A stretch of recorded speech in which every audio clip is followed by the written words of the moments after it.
Tumalon. O, gusto mo sa pinakabago? Oh, hindi na. Ganon, Hindi pa. Dapat Situationship. Dapat may label. Dapat may label. Kasi yung... Mahirap ba ang situationship? Kailangan ba may label? Ito ang tanong sa It's Showtime ni Vice ganda kay Chinita Princess Kim Chiu. Sa segment niya na Sexy Babe ay natanong ni Vice si Kim kung dapat ba may label ang isang relasyon. Nagulat naman si Kim dahil siya ang tinanong ni Mem Vice.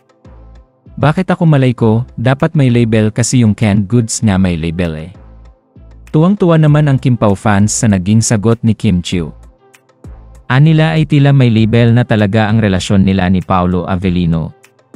Kaya naman hindi ito makarelate sa mga magkarelasyon na walang label. Bago nga ito ay binuking na siya ni Vong Navarro, na tila ba nabigay na umano ni Kim Chiu ang matamis niya na oo. Gets naman ng Kim Pao kung sino ang tinutukoy ni Vong dahil sa naging reaksyon ni Kim Chiu.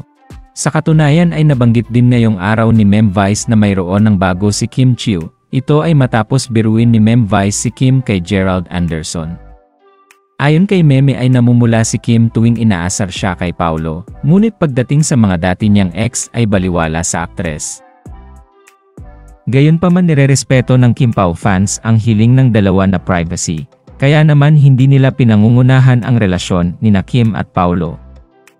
Samantala balikan natin ang ibang anggulo ng sweetness ng Kim Pao sa coffee truck na ginawa ng kanilang fans. Okay lang po, no problem po. Wait lang po, wala na yung bakit lang po. Okay, last na to, last na po.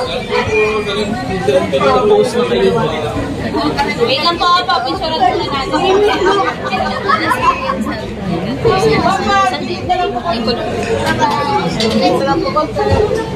Yung mga doon naman fans. Yung iba doon.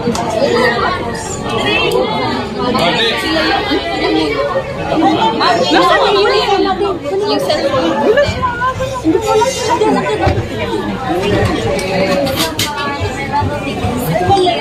Kailan? 26!